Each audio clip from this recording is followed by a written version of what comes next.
Di pedalaman hutan Riau, tersembunyi sebuah desa kecil bernama Kampung Seroja dikelilingi hamparan sawah luas dan hutan yang lebat.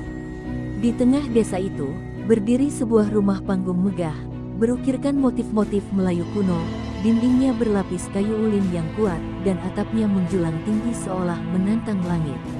Rumah itu milik Datuk Rahman, seorang kakek tua yang dikenal kaya raya, tapi juga angkuh dan penuh kesombongan. Ia hidup dikelilingi kekayaan melimpah, tanah luas yang tak terhitung, ladang sawit, dan puluhan kerbau gemuk. Namun, apa yang paling menonjol bukanlah hartanya, melainkan kekuasaannya atas manusia lain. Datuk Rahman adalah sosok yang dihormati sekaligus ditakuti. Ia memiliki 4 istri muda dari desa-desa sekitarnya, yang dinikahi bukan karena cinta, melainkan demi menunjukkan kekuasaannya. Ia memperlakukan mereka bak barang koleksi, bukan pasangan hidup. Masyarakat sering melihat para istrinya berjalan tertunduk, jarang tersenyum, seolah beban berat mengikat langkah mereka. Sementara itu, para pekerja kebun dan petani kecil hidup dalam tekanan. Setiap hasil panen harus diserahkan sebagian besar kepada Datuk Rahman, dan siapapun yang menolak tanahnya bisa dirampas tanpa ampun. Desa ini, meski subur dan penuh potensi, terasa berat karena bayang-bayang kekuasaan Datuk Rahman. Ia jarang berbicara kecuali untuk memerintah atau memarahi. Sorot matanya tajam, penuh rasa superioritas, dan bibirnya hampir tak pernah tersenyum kecuali saat membicarakan harta atau keuntungan. Ia memandang rendah kaum miskin dan menganggap mereka hanya beban yang hidup dari kemurahan hatinya. Dalam pikirannya, kekayaan adalah bukti keberkahan, dan kemiskinan adalah kutukan akibat kemalasan. Suatu sore yang lembab setelah hujan, seorang nenek renta berjalan terlatih memasuki pekarangan rumah Datuk Rahman. Pakaiannya lusuh, wajahnya keriput, namun sorot matanya penuh harap. Dengan suara pelan, ia meminta sedikit beras untuk cucunya yang sakit.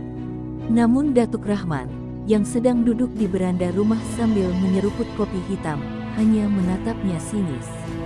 "Pergi dari sini, aku tak punya waktu untuk pengemis," bentaknya, sebelum menendang tongkat sang nenek hingga jatuh. Para pelayan yang melihat hanya bisa menunduk, tak ada yang berani melawan. Sang nenek bangkit perlahan, menatap Datuk Rahman dengan mata berkaca-kaca, sebelum berjalan pergi tanpa sepatah kata. Namun, saat punggung sang nenek menghilang di balik pagar bambu, angin kencang tiba-tiba berhembus dari arah hutan. Langit yang sebelumnya cerah mendadak gelap, awan hitam menggulung seolah menelan matahari. Burung-burung beterbangan panik, dan pepohonan di sekitar rumah bergoyang liar. Para penduduk desa yang melihat kejadian ini mulai berbisik-bisik, sebagian mengucap doa pelan. Mereka percaya bahwa desa ini dijaga oleh kekuatan alam yang tak kasat mata, dan tindakan keji Datuk Rahman mungkin telah membangunkan sesuatu yang seharusnya tetap tertidur. Namun, Datuk Rahman hanya terkekeh meremehkan.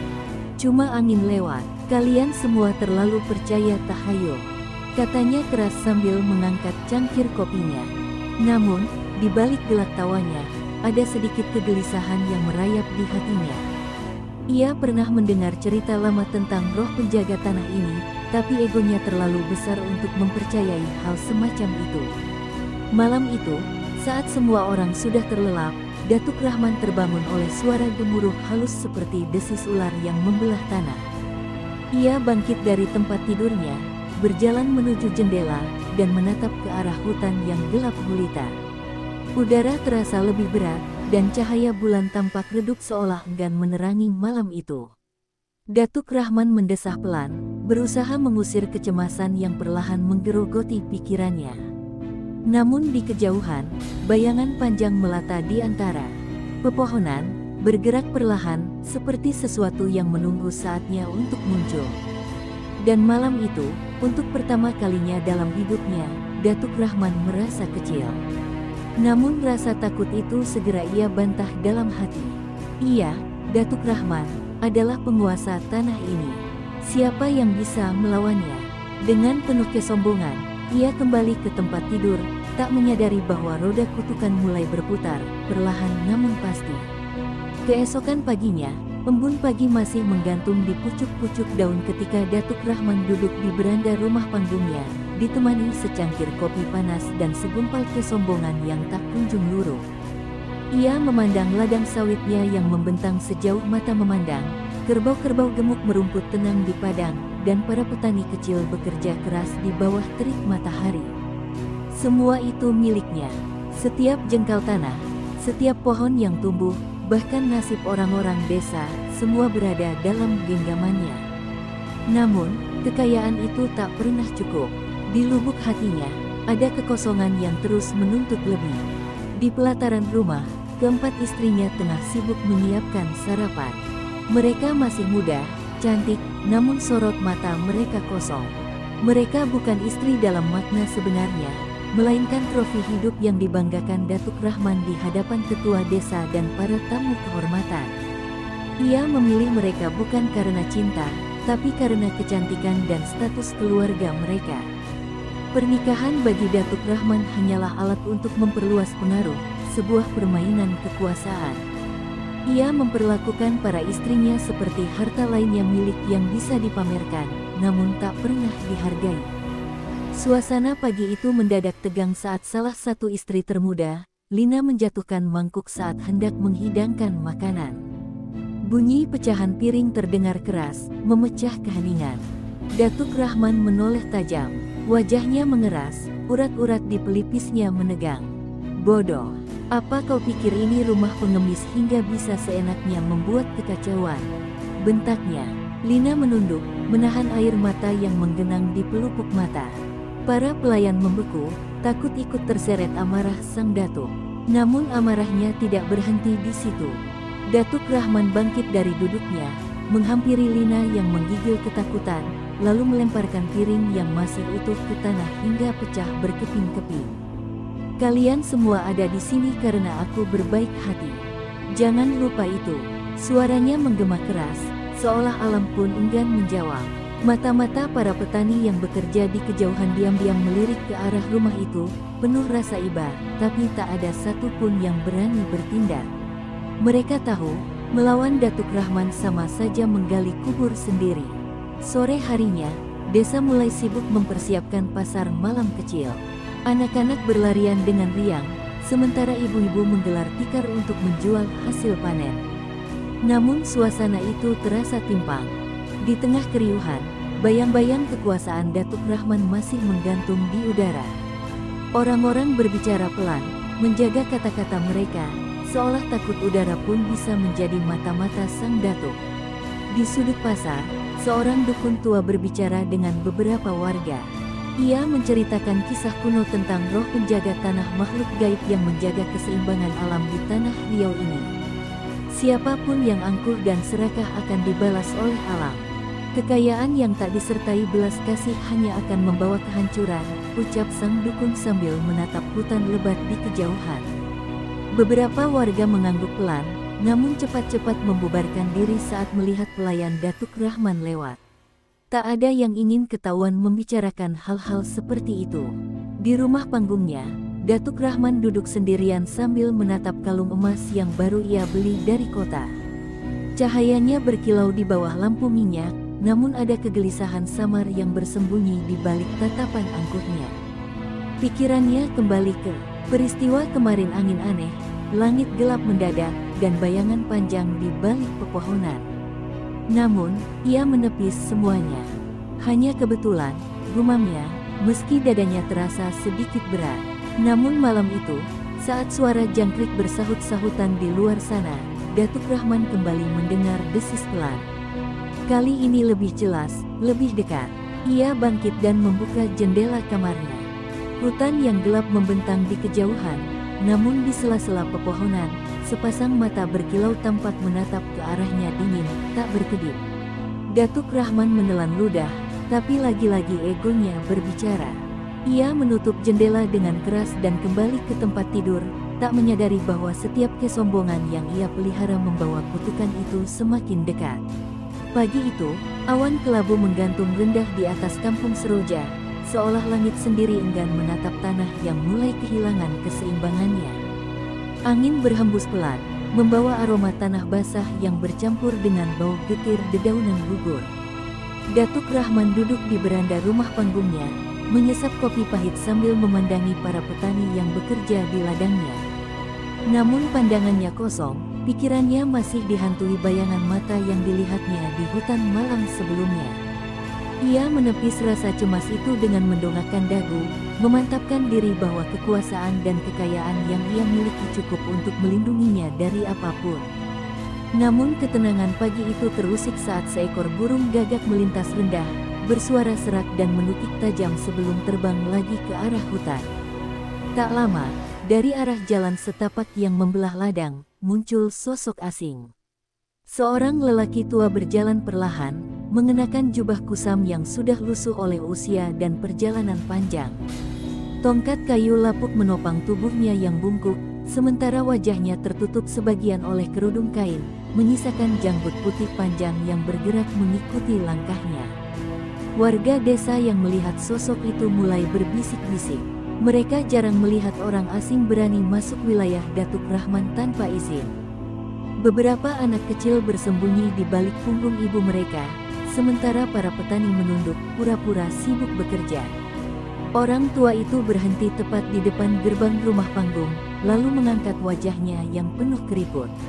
Sorot matanya tajam namun tenang, seolah membawa beban berabad-abad pengetahuan. Datuk Rahman, yang penasaran dengan kegaduhan kecil itu, turun dari beranda dan berdiri angkuh di hadapan lelaki tua tersebut. "Siapa kau?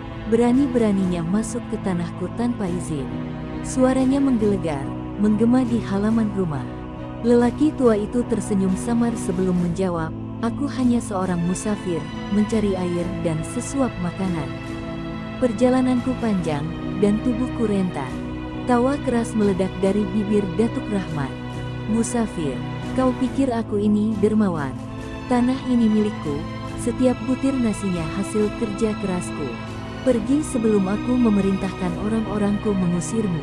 Ia menunjuk jalan setapak dengan kasar. Para pelayan yang menyaksikan kejadian itu terdiam kaku, sebagian menunduk tak sanggup menatap ketidakadilan itu. Namun lelaki tua itu tak bergeming. Ia menatap Datuk Rahman dalam-dalam, tatapan yang seolah menembus lapisan egonya. "Hati yang keras hanya akan hancur oleh dirinya sendiri," ucapnya pelan. "Kekayaan yang kau banggakan tak akan mampu membeli belas kasih atau menebus dosa ketika waktunya tiba." Kalimat itu menggantung di udara, berat dan penuh makna. Amarah Datuk Rahman memuncak. Ia mengangkat tongkat kayu yang selalu dibawanya dan menghentakkannya ke tanah. "Pergi dari sini sebelum aku benar-benar murka," raungnya. Lelaki tua itu mengangguk perlahan, seolah sudah memperkirakan jawaban itu. "Ingat kata-kataku, Datuk, alam punya cara sendiri untuk mengajarkan kerendahan hati." Ia lalu membalikkan badan dan berjalan pergi, meninggalkan keheningan berat di halaman rumah. Namun tak ada yang menyadari, saat lelaki tua itu menghilang di tikungan jalan, langit mulai menggelap perlahan. Awan hitam menggulung dari arah hutan, angin dingin menyelinap di antara pepohonan, dan seekor gagak kembali melintas, kali ini terbang rendah, mengitari atap rumah Datuk Rahman sambil bersuara serak, seolah membawa pesan yang tak diinginkan siapapun. Sejak pertemuan dengan lelaki tua itu, suasana di kampung Seroja perlahan berubah. Langit yang biasanya cerah kini sering tertutup awan gelap, dan udara menjadi lebih lembab dan berat. Tanpa alasan yang jelas, hewan-hewan ternak milik Datuk Rahman mulai gelisah. Kerbau-kerbau yang biasanya tenang kini sering mengamuk tanpa sebab, ayam-ayam enggan keluar dari kandang, dan burung-burung desa beterbangan menjauh ke arah hutan. Namun, Datuk Rahman tetap menepis semua tanda itu. Ia lebih percaya pada kekuasaan dan hartanya ketimbang takhayul atau pertanda alam. Namun, perubahan itu makin sulit diabaikan. Suatu pagi, saat Datuk Rahman berjalan di ladangnya, ia menemukan salah satu kerbau besar yang mati membusuk tanpa luka sedikit pun di tubuhnya. Aroma busuk menyebar ke seluruh ladang, membuat para petani menutup hidung mereka sambil berbisik cemas. "Ini bukan kematian biasa," bisik seorang petani tua, tapi saat pandangannya bertemu mata Datuk Rahman, ia buru-buru menunduk. Amarah sang datuk bisa lebih mematikan daripada kutukan sekalipun. Malam harinya, hujan turun deras, membasahi tanah desa hingga berubah menjadi lumpur pekat. Petir menyambar, membelah langit dan menerangi pepohonan yang bergoyang liar. Di tengah badai itu, Datuk Rahman duduk di ruang tengah rumah panggungnya, dikelilingi para istrinya yang tampak ketakutan. Namun ia tetap keras kepala, meneguk kopi hitam sambil menatap hujan lebat di luar. Ini hanya hujan, gumamnya, meski dalam hatinya ada kegelisahan yang sulit diabaikan. Namun kemudian, terdengar suara keras dari arah lumbung padi. Para pelayan berlari keluar, payah melawan hujan dan angin, lalu kembali dengan wajah pucat pasi. Datuk, lumbung padi ambruk. Semua hasil panen tertimbun lumpur, lapor seorang pelayan dengan suara bergetar. Amarah Datuk Rahman meledak. Ia membanting cangkir kopinya hingga pecah berkeping-keping. Bodoh, kenapa tidak kalian jaga? Namun di sela kemarahannya, petir kembali menyambar, kali ini lebih dekat, seolah menegaskan bahwa kekuatan yang lebih besar sedang memperhatikan. Dari arah hutan, terdengar suara desis panjang, nyaring namun berat, seakan sesuatu yang besar sedang bergerak perlahan di balik pepohonan. Para istri Datuk Rahman saling berpelukan ketakutan, sementara para pelayan berbisik, kutukan itu nyata. Esok paginya, desa dikejutkan oleh jejak aneh di pinggir hutan bekas melata raksasa, selebar batang pohon kelapa, membelah semak dan rumput hingga rata dengan tanah. Tak ada yang tahu dari mana asalnya, tapi para tetua desa hanya saling bertukar pandang, wajah mereka penuh kekhawatiran. Itu bukan jejak hewan biasa, bisik mereka. Namun tak satu pun yang berani membicarakan hal ini di hadapan Datuk Rahman. Di malam berikutnya, Datuk Rahman terjaga dari tidurnya. Udara di kamarnya terasa panas meski hujan baru saja berhenti. Ia bangkit dan berjalan ke jendela, membuka tirai tipis yang membatasi pandangannya dengan halaman rumah. Namun kali ini, ia melihatnya dengan jelas di ujung pekarangan, di balik kabut tipis yang menggantung, sepasang mata besar berkilau menatap langsung ke arahnya. Mata itu dingin, kuning keemasan, dan penuh dendam. Seketika tubuhnya menegang. Ada sesuatu yang bergerak perlahan di balik pepohonan, melingkar dan memanjang, membuat tanah bergetar ringan. Desis itu kembali terdengar, lebih keras dan lebih dekat. Untuk pertama kalinya, Datuk Rahman merasakan ketakutan murni. Namun egonya menolak untuk menyerah. Tak ada makhluk yang bisa menjatuhkanku, gumamnya keras, meski di dalam dadanya, jantungnya berdebar lebih kencang dari sebelumnya. Malam itu, kampung Seroja tenggelam dalam keheningan yang mencekam. Tidak ada suara jangkrik, tidak ada desir angin, hanya keheningan pekat yang menggantung berat di udara. Datuk Rahman duduk sendirian di ruang tengah rumah panggungnya. Ia gelisah, matanya nanar menatap nyala api kecil di pelita yang bergetar tertiup angin lembut. Bayangan lelaki tua yang datang beberapa hari lalu terus menghantuinya, menggemakan kata-kata kutukan yang sebelumnya ia abaikan. Di luar, langit hitam bergulung, seolah alam pun menahan napas, menanti sesuatu yang mengerikan. Tiba-tiba, angin berembus kencang, meniup pelita hingga padam. Rumah panggung itu bergetar pelan, seolah ada sesuatu yang berat merayap di sekitar tiangnya. Datuk Rahman berdiri dengan waspada, menggenggam tongkat kayu peninggalan leluhurnya yang biasa ia jadikan simbol kekuasaan. Tapi malam ini, tongkat itu terasa ringan dan sia-sia di tangannya.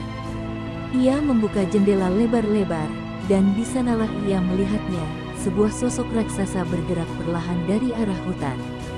Tubuhnya bersisik tebal berkilau dalam remang bulan, melata perlahan namun menggetarkan tanah. Ular raksasa, desis panjang mengoyak keheningan, membuat dedaunan berguguran dari pohon-pohon tua di sekitar rumah. Mata ular itu menyala kuning, dingin dan penuh dendam, menatap langsung ke arah Datuk Rahman. Dalam sekejap, angin berhenti berhembus, dan waktu seolah membeku. Datuk Rahman terpaku, tubuhnya kaku, seolah ada kekuatan tak kasat mata yang menahan setiap geraknya. Ia ingin berteriak, tapi tenggorokannya tercekat. Ia tahu, ini bukan ular biasa. Ini adalah perwujudan dari kutukan yang selama ini ia anggap tak nyata. Ular itu melata semakin dekat, tubuhnya melingkar-lingkar di halaman rumah, mengelilingi bangunan panggung megah yang menjadi simbol kekuasaan Datuk Rahman. Seketika, petir menyambar pohon beringin tua di dekat rumah, membuat cahaya putih menyilaukan menerangi tubuh ular yang mengkilap, seolah alam sendiri menyaksikan momen kehancuran ini. Dari mulutnya, desis berat terdengar, lalu suara aneh menggema, seolah ada sesuatu yang berbicara langsung ke dalam pikiran Datuk Rahman. Kesombonganmu adalah racun bagi tanah ini. Dan kini, kau akan menjadi bagian dari kutukan ini. Dalam sekejap, tubuh Datuk Rahman terangkat dari tanah, tanpa ada tangan yang menyentuhnya. Ia berteriak histeris, meronta, tapi tubuhnya kaku, seolah dikendalikan oleh kekuatan luar biasa. Tubuhnya mulai bergetar, tulang-tulangnya merekah pelan, kulitnya mengeras, sisik kasar mulai tumbuh dari ujung jari hingga merambat ke wajahnya. Ia merasakan sakit luar biasa, seolah tubuhnya dihancurkan lalu dibangun kembali menjadi sesuatu yang lain, sesuatu yang bukan manusia. Istri-istrinya yang mendengar teriakan itu berlari keluar kamar, tapi segera terhenti ketika mereka melihat sosok mengerikan itu. Mata mereka membelalak saat menyaksikan tubuh Datuk Rahman perlahan melata di tanah. Kini bukan lagi seorang manusia, melainkan seekor ular raksasa dengan sisik hitam legam. Namun anehnya, mata ular itu masih memancarkan jejak kesombongan sang Datuk, seolah jiwanya terperangkap dalam tubuh binatang itu. Ular raksasa itu meraung, melingkarkan tubuhnya di sekitar rumah panggung sebelum menghantamkan ekornya ke tiang-tiang penyangga. Bangunan megah itu roboh dalam sekejap, debu dan serpihan kayu beterbangan ke udara. Para istri dan pelayan melarikan diri, berteriak histeris, namun tak ada yang berani menoleh ke belakang. Di tengah reruntuhan itu, ular raksasa itu melata perlahan menuju hutan, membawa kutukan dan dosa Datuk Rahman. Bersamanya, sejak malam itu, tak ada yang pernah melihat Datuk Rahman lagi. Namun, di tengah hutan belantara riau, desas-desus beredar tentang seekor ular raksasa yang muncul di malam-malam tertentu, dengan mata tajam penuh dendam, mengawasi tanah yang dulu pernah ia kuasai. Dan bagi warga kampung Seroja, kisah ini menjadi peringatan abadi tentang bahaya keserakahan dan kesombongan yang melampaui batas. Sejak malam kutukan itu, kampung Seroja tidak pernah sama lagi. Hutan yang mengelilingi desa menjadi lebih kelam dan sunyi, seolah menutupi rahasia gelap yang tersembunyi di dalamnya. Namun, ketenangan itu palsu. Warga desa mulai melaporkan kejadian aneh, hewan ternak hilang tanpa jejak, ladang rusak seperti dilalui makhluk besar, dan desis berat terdengar saat malam menebal. Orang-orang mulai takut keluar rumah setelah senja, jendela-jendela ditutup rapat, dan doa-doa dipanjatkan agar terhindar dari mara bahaya yang kini mengintai. Pada suatu malam, jeritan menggema dari rumah seorang petani yang tinggal di tepi hutan. Para tetangga yang berlari ke sana menemukan ladang petani itu hancur berantakan. Jejak melata raksasa melingkar di tanah, dan pagar kayu patah berserakan. Tidak ada yang tersisa kecuali kep sisik besar yang tertanam di lumpur. Para warga menunduk ngeri. Mereka tahu ini bukan ulah hewan biasa. Ini Datuk Rahman dalam wujud barunya, kini menjadi bagian dari hutan yang dulu ia remehkan. Semakin hari, teror sang ular raksasa semakin menjadi-jadi. Sungai yang menjadi sumber air warga berubah keruh, seolah dicemari kekuatan jahat. Para nelayan enggan lagi menebar jala, takut bertemu dengan sosok itu di tepi air. Bahkan pepohonan di sekitar hutan mulai layu, batang-batangnya menghitam seperti tersentuh racun. Warga desa hidup dalam ketakutan yang konstan, seolah setiap langkah bisa memancing kemarahan makhluk itu. Namun, bukan hanya desa yang terancam. Hutan pun tampak gelisah. Hewan-hewan buas mulai keluar dari persembunyian mereka, terdorong oleh kehadiran ular raksasa yang mengusik keseimbangan alam.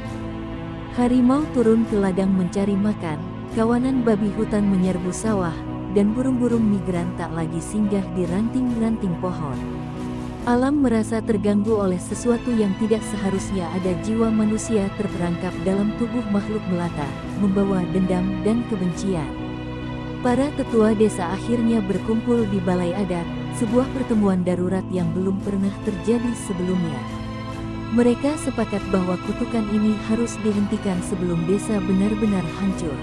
Salah satu tetua, Makintan, seorang dukun tua yang dikenal bijak, berbicara lantang di hadapan warga. Kutukan ini tidak bisa dilawan dengan kekuatan manusia biasa. Datuk Rahman harus dihadapi sebagai roh yang tersesat, bukan sekadar ular raksasa. Ia terjebak antara dunia manusia dan alam, dan selama dendamnya hidup, desa ini tidak akan aman. Namun, melawan makhluk seperti itu bukan perkara mudah. Makintan mengusulkan sebuah ritual kuno yang dipercaya mampu membebaskan roh terkutuk, meski dengan risiko besar. Tapi ingat, ujarnya sambil menatap tajam ke arah warga, ritual ini hanya berhasil jika ada seseorang yang berani masuk ke hutan dan menghadapi sang ular. Bukan untuk membunuhnya, tapi untuk memutus rantai dendam yang menjeratnya. Keheningan menyelimuti balai adat, tidak ada yang berani mengangkat tangan. Bagaimana mungkin menghadapi makhluk sebesar itu tanpa senjata? Tapi di tengah kerumunan, seorang pemuda bernama Arif melangkah maju. Ia adalah cucu dari salah satu petani yang ladangnya hancur akibat ulah Datuk Rahman. Dengan suara gemetar namun penuh tekad, ia berkata, "Jika tidak ada yang berani, maka aku yang akan melakukannya. Aku tidak ingin desa ini hancur karena dosa seseorang yang sudah tiada." Mata Makintan menyipit, menilai keberanian pemuda itu. Ia lalu mengangguk perlahan. "Kalau begitu, bersiaplah, anak muda. Perjalananmu tidak hanya menuntut keberanian, tapi juga hati yang bersih. Karena di hadapan kutukan sekuat ini, kekuatan fisik tidak ada artinya." Warga desa menunduk, terdiam antara kagum dan takut, sementara Arif menatap lekat ke arah hutan yang tampak semakin gelap di kejauhan tempat di mana nasib desanya akan ditentukan. Pagi itu, kabut tebal menggantung rendah di atas kampung Seroja, menandai awal perjalanan Arif menuju hutan terkutuk. Suasana desa begitu hening, seolah alam pun menahan napas, menyaksikan keberangkatan pemuda itu. Para warga berkumpul di tepi jalan utama, menundukkan kepala dalam diam saat Arif melangkah melewati mereka. Di tangannya, ia menggenggam seikat daun sirih dan sebilah keris warisan leluhur, bukan untuk membunuh, tapi sebagai simbol perlindungan dalam ritual yang akan ia jalani. Makintan, dengan sorot mata berat, mengalungkan jimat di leher Arif. "Ingat, kau bukan pergi untuk bertarung, tapi untuk membebaskan. Jangan biarkan dendam meracuni hatimu." Langkah Arif semakin mantap memasuki lebatnya hutan, di mana pepohonan menjulang tinggi dan akar-akar tua mencuat dari tanah, seakan mencoba menahan siapapun yang berani melintas. Suasana di dalam hutan terasa asing, bahkan bagi Arif yang sering berburu di sana. Tidak ada kicau burung, tidak ada suara hewan liar, hanya desis samar yang kadang terdengar, membuat bulu kuduknya meremang. Setiap ranting yang patah di bawah kakinya seakan bergema keras, menandakan kehadirannya kepada sesuatu yang menunggu di kedalaman hutan. Di tengah perjalanan, Arif tiba di sebuah sungai kecil yang airnya berwarna keruh. Ia berhenti, mengingat pesan Makintan bahwa sungai ini adalah batas antara dunia manusia dan wilayah kutukan. Ia berlutut, membasuh wajahnya dengan air sungai meski terasa dingin seperti es. Saat ia menegakkan tubuh, bayangan samar ular raksasa muncul di permukaan air, mata kuningnya menatap tajam. Arif terkejut, tapi ia menarik napas panjang dan melangkah menyeberangi sungai, menandai dirinya sebagai bagian dari takdir yang tidak bisa dihindari. Semakin dalam ia masuk ke hutan, suasana menjadi lebih gelap. Pepohonan merunduk seolah menutup langit, meninggalkan lorong sempit yang dipenuhi kabut. Di tengah kabut itu, Arif mendengar suara gemerisik berat, diikuti desis panjang yang menggema di sekelilingnya. Ia berhenti sejenak, hatinya berdebar kencang. Kemudian, dari balik semak, muncul bayangan besar yang melatap pelan ular raksasa itu. Sisiknya berkilau hitam, matanya menyala kekuningan penuh amarah dan kesedihan. Arif tahu, inilah sosok Datuk Rahman dalam wujud kutukannya. Ular itu melingkar di hadapannya, tubuh besarnya menekan tanah hingga bergetar. Nafas berat keluar dari moncongnya, memenuhi udara dengan aroma lembab dan busuk. Tapi Arif tidak bergerak, ia menundukkan kepala, seperti yang diajarkan Mak Intan, menunjukkan bahwa ia datang bukan sebagai musuh. Namun ular itu tidak peduli. Ia mengangkat sebagian tubuhnya, menjulang tinggi di atas Arif, siap menerkam. Pada saat genting itu, Arif menghunus kerisnya bukan untuk menyerang, tapi untuk memantulkan cahaya matahari yang berhasil menembus sela dedaunan. Sinar itu mengenai mata sang ular, membuatnya sejenak terdiam. Arif menggunakan momen itu untuk berbicara, meski suaranya bergetar. Datuk Rahman, aku tahu kau masih terjebak di dalam tubuh ini. Desa menderita karena dendammu, tapi lihat sekelilingmu, tak ada lagi kekayaan atau kekuasaan di sini. Yang tersisa hanya kehancuran. Desis keras menggema, tapi kali ini terdengar lebih berat, seolah ada konflik batin dalam makhluk itu. Tubuh ular raksasa itu mulai menggeliat tidak tenang, seperti ada kekuatan yang bertarung di dalam dirinya. Tiba-tiba, Arif melemparkan daun sirih ke arah ular itu, bagian dari ritual pembebasan. Daun-daun itu melayang perlahan sebelum menempel di kepala sang ular, dan seketika, udara di sekitar mereka bergetar hebat. Ular itu mengeluarkan raungan panjang, tubuhnya menggeliat keras hingga pepohonan tumbang di sekelilingnya. Arif terdorong ke belakang, namun ia tetap menancapkan kerisnya ke tanah, menjaga dirinya tetap tegak. Dalam raungan terakhir, tubuh ular itu mulai berubah, sisik-sisiknya pecah, dan kabut hitam tebal mengepul dari tubuhnya. Saat kabut perlahan menghilang, hanya tersisa tanah berlubang dan jejak besar di hutan. Tidak ada tanda-tanda ular raksasa itu lagi. Arif terduduk lelah, napasnya terengah, tapi di dalam hatinya ada rasa lega. Ia tahu, kutukan itu mulai melemah. Namun ia juga sadar, perjalanan ini belum berakhir. Masih ada sisa dendam yang harus diselesaikan, sebelum Kampung Seroja benar-benar terbebas. Arif kembali ke Kampung Seroja saat senja mulai turun, tubuhnya lusuh, pakaian sobek oleh ranting dan duri hutan. Namun, di wajahnya terukir kelelahan bercampur lega. Warga desa yang telah menanti dengan cemas segera mengerumuninya, menyambutnya seolah ia baru kembali dari kematian. Namun, tatapan Arif tidak sepenuhnya tenang. Ia tahu, meski ular raksasa telah menghilang, jejak dendam Datuk Rahman belum sepenuhnya terhapus.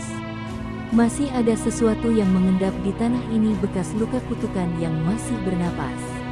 Mak Intan menatap Arif dalam-dalam, seolah membaca pikirannya. Kau telah melemahkan kutukannya, tapi roh Datuk Rahman belum sepenuhnya bebas, ujarnya pelan. Jiwanya masih terperangkap antara dunia manusia dan alam gaib. Dan selama itu terjadi, desa ini tetap dalam bayang-bayang bahaya. Suara perempuan tua itu terdengar berat, seolah beban puluhan tahun kembali menghimpit pundaknya. Para warga terdiam, menahan napas dalam kecemasan baru yang mulai tumbuh. Malam itu, angin bertiup aneh di Kampung Seroja. Bau tanah basah bercampur aroma anyir melayang di udara, menandakan bahwa kekuatan gelap belum sepenuhnya pergi. Arif berdiri di tepi hutan, menatap ke dalam kegelapan, hatinya masih digelayuti keraguan. Ia teringat kata-kata sang ular saat tubuhnya menggeliat dalam derita sebelum menghilang. Dendamku tidak mati di sini. Kalimat itu terus terngiang, seolah memperingatkan bahwa kutukan ini lebih dalam dari yang ia bayangkan. Keesokan paginya, desa digemparkan oleh penemuan jejak sisik besar di tepi sungai, jejak baru, bukan yang ditinggalkan sebelumnya. Namun yang lebih mengerikan, air sungai kini berwarna kemerahan, seolah darah bercampur dengan alirannya. Para nelayan tak berani mendekat, dan desas-desus mulai beredar bahwa roh Datuk Rahman kini gentayangan, mencari pengganti untuk melanjutkan dendamnya. Warga mulai mencurigai satu sama lain, takut jika ada di antara mereka yang sudah dirasuki oleh sisa kutukan itu. Arif, yang kini menjadi pusat harapan warga, merasa beban itu semakin berat. Ia tidak hanya harus melawan sisa kutukan, tapi juga menjaga keharmonisan desa yang mulai retak karena ketakutan. Dalam diam, ia kembali menemui Mak Intan, meminta petunjuk terakhir untuk benar-benar mengakhiri malapetaka ini. Sang dukun tua mengangguk perlahan dan berkata, untuk memutus dendam yang tersisa, kau harus menemukan pusaka keluarga Datuk Rahman yang tersembunyi di hutan. Selama pusaka itu masih ada, kutukannya akan tetap hidup. Tanpa menunggu lebih lama, Arif kembali melangkah ke dalam hutan, kali ini dengan tekad yang lebih kuat. Ia menyusuri jejak-jejak lama, mengikuti bisikan angin dan insting yang membawanya ke sebuah gua tua, tersembunyi di balik lebatnya semak. Di dalamnya, ia menemukan sebuah peti kayu tua, dipenuhi ukiran aneh dan tertutup debu. Saat ia membuka peti itu, cahaya merah menyala dari dalamnya sebuah keris kecil dengan gagang emas, lambang kekuasaan Datuk Rahman di masa lalu. Saat Arif menggenggam keris itu, ia merasakan aliran energi gelap menjalar ke tangannya.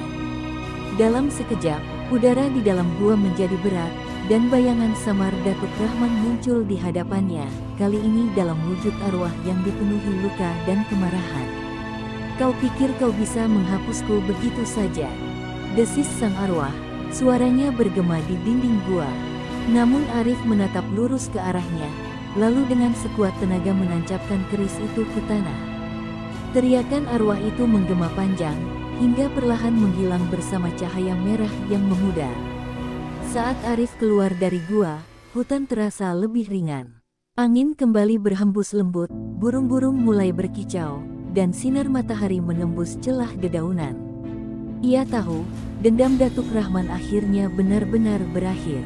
Namun, di lubuk hatinya, Arif sadar satu hal, kutukan bisa berakhir, tapi luka yang ditinggalkannya akan tetap menjadi peringatan bagi generasi yang akan datang.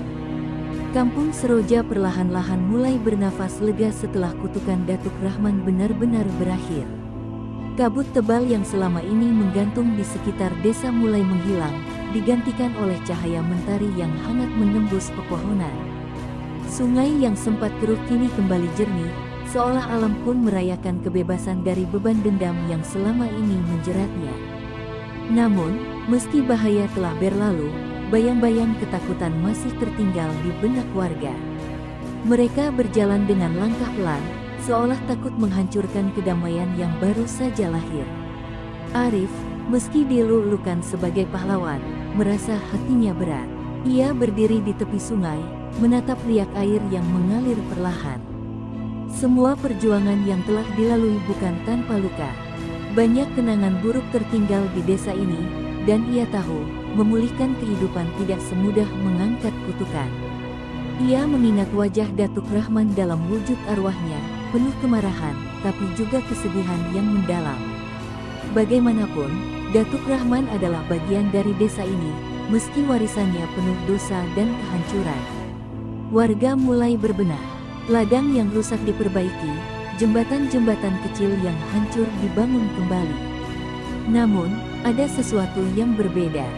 Tidak ada lagi nada sombong dalam pembicaraan mereka. Tidak ada yang merasa lebih tinggi dari yang lain. Seolah peristiwa mengerikan yang mereka alami telah menanamkan pelajaran pahit tentang keserakahan dan ketamakan. Mak Intan memimpin sebuah upacara adat sederhana di tepi hutan bukan hanya untuk mengusir sisa kutukan, tapi juga untuk mengenang sejarah kelam yang hampir menghancurkan kampung mereka. Dalam upacara itu, Arif meletakkan pecahan keris pusaka Datuk Rahman di sebuah batu besar di tengah lapangan desa. Keris itu kini hanya artefak tak bernyawa, tapi bekas energinya masih terasa. Ini akan menjadi pengingat, ujar Arif di hadapan warga, agar kita tidak mengulangi kesalahan yang sama. Agar kekuasaan dan harta tidak lagi menjadi racun di hati kita. Para warga mengangguk pelan, menyadari betapa dalamnya luka yang ditinggalkan oleh keserakahan Datuk Rahman. Namun, meski suasana mulai damai, tidak semua warga bisa melepaskan ketakutan mereka. Beberapa masih sering bermimpi buruk mendengar desis ular di malam hari atau membayangkan sosok Datuk Rahman mengawasi mereka dari balik pepohonan. Trauma itu nyata, dan pemulihan jiwa memakan waktu lebih lama dari pemulihan tanah. Arif sering duduk bersama anak-anak di balai desa, menceritakan kisah kutukan itu bukan untuk menakut-nakuti, tapi sebagai pelajaran tentang pentingnya rendah hati dan menjaga hubungan dengan alam. Suatu sore, saat Arif sedang berjalan di tepi hutan, ia menemukan sebatang pohon besar yang dulu hampir tumbang akibat amukan sang ular. Anehnya, di sela akar pohon itu, tumbuh tunas baru, daun-daunnya hijau segar, seolah melambangkan kehidupan yang tetap bertahan meski dilanda badai. Arif tersenyum kecil. Alam tahu caranya menyembuhkan diri, gumamnya. Ia sadar, seperti pohon itu, kampung Seroja pun perlahan akan bangkit kembali. Hari-hari berlalu, dan desa mulai ramai lagi. Anak-anak kembali berlarian di pematang sawah, suara tawa menggantikan jeritan ketakutan yang dulu membayangi. Namun di sudut lapangan desa, keris pusaka yang tertancap di batu tetap berdiri kokoh. Ia menjadi simbol pengingat tentang keserakahan yang membawa kutukan, tentang dendam yang tak pernah membawa kedamaian, dan tentang keberanian satu jiwa yang berani melawan kegelapan demi menyelamatkan banyak nyawa. Meski kutukan telah usai, legenda tentang Datuk Rahman dan ular raksasa tetap hidup di antara warga desa. Tidak lagi sebagai kisah menakutkan semata, tapi sebagai warisan moral bagi generasi berikutnya. Karena mereka tahu, bahaya tidak selalu datang dari luar, kadang tumbuh diam-diam di dalam hati manusia sendiri. Beberapa bulan telah berlalu sejak kampung Seroja terbebas dari kutukan Datuk Rahman. Perlahan-lahan, kehidupan kembali menemukan iramanya. Sawah-sawah kembali menghijau, sungai mengalir jernih, dan hutan yang dulu menjadi sarang kegelapan kini mulai ramai oleh suara burung dan hewan liar. Namun meski alam telah pulih, bayang-bayang masa lalu masih hidup dalam kenangan warga. Kisah tentang Datuk Rahman, ular raksasa, dan perjuangan Arif kini menjadi bagian dari legenda desa, kisah yang diceritakan turun-temurun, bukan untuk menakut-nakuti, tapi untuk mengingatkan. Arif sendiri tidak pernah menganggap dirinya sebagai pahlawan. Ia tetap menjalani hidup sederhana, membantu warga membangun desa dan menjaga hutan. Namun, dalam hatinya, ada rasa damai yang baru. Ia tahu bahwa perjuangannya bukan hanya tentang mengalahkan kutukan, tapi tentang memutus rantai keserakahan dan dendam yang telah lama mengakar. Kadangkala, saat senja turun, ia berjalan ke tepi sungai, duduk di batu besar tempat ia dulu berdiri menghadapi kutukan. Angin lembut bertiup, membawa bisikan alam yang kini terasa lebih ramah. Suatu malam, saat desa dalam keheningan, Arif bermimpi. Ia berada di tengah hutan, di hadapannya berdiri sosok Datuk Rahman, bukan dalam wujud ular, tapi sebagai manusia tua dengan sorot mata penuh penyesalan. "Aku terjebak dalam keserakahan dan lupa arti kehidupan," bisik sang datuk. "Tapi kau telah membebaskan bukan hanya aku, tapi seluruh generasiku dari kutukan itu." Arif terbangun dengan keringat dingin, tapi kali ini, tidak ada rasa takut, hanya rasa lega yang dalam. Ia tahu, roh Datuk Rahman akhirnya benar-benar damai. Namun, tidak semua jejak masa lalu bisa dihapus. Di tengah hutan, keris pusaka yang pernah menjadi sumber kutukan masih tertancap di batu, kini tertutup lumut dan dikelilingi tanaman liar. Warga desa memutuskan untuk tidak memindahkannya. Sebaliknya, mereka membangun sebuah batu peringatan di sekitarnya, bertuliskan, "Keserakahan melahirkan kehancuran, tapi pengampunan membawa pembebasan." Batu itu menjadi tempat warga berziarah, bukan untuk berdoa, tapi untuk mengingat sejarah kelam yang hampir memusnahkan mereka. Hari-hari berlalu, dan anak-anak desa tumbuh dengan kisah tentang Arif dan Datuk Rahman. Mereka berlarian di tepi sungai, berdebat tentang siapa yang paling berani jika ular raksasa kembali muncul. Namun di antara tawa riang mereka, ada rasa hormat terhadap alam dan tradisi yang kini lebih kuat dari sebelumnya. Mak Intan, meski usianya semakin renta, tersenyum setiap kali melihat anak-anak itu. Selama mereka ingat pelajaran ini, gumamnya, desa ini akan selamat. Suatu hari, saat Arif berjalan menyusuri tepi hutan, ia menemukan sesuatu yang mengejutkan, bekas jejak sisik besar di tanah yang mulai tertutup dedaunan. Tapi kali ini, jejak itu tidak membawa rasa takut. Ia tahu, mungkin masih ada sisa kekuatan alam yang tidak sepenuhnya bisa dijinakkan. Namun, selama manusia menjaga keseimbangan dan tidak terjebak dalam keserakahan, bahaya itu akan tetap tertidur. Ia tersenyum kecil, lalu melanjutkan langkahnya kembali ke desa. Saat malam tiba, bintang-bintang bertaburan di langit kampung Seroja. Di balai desa, para tetua duduk mengelilingi api unggun, menceritakan kisah Datuk Rahman kepada generasi baru. Api itu menari, seolah mengikuti alur cerita yang sudah menjadi bagian dari jiwa desa. Dan di antara kerlip api dan gemerlap bintang, ada bisikan alam yang terus mengingatkan, legenda tidak pernah benar-benar mati, selama ada yang mengingat dan mengambil pelajaran darinya. Kampung Seroja kini hidup dalam damai, tapi kisah tentang ular raksasa dan kutukan keserakahan akan selalu menjadi bagian dari identitasnya. Karena dalam setiap legenda, tersembunyi peringatan tentang bahaya sifat manusia, dan kekuatan cinta, pengampunan, serta keberanian untuk melawan kegelapan, bahkan saat harapan hampir padam. Tamat.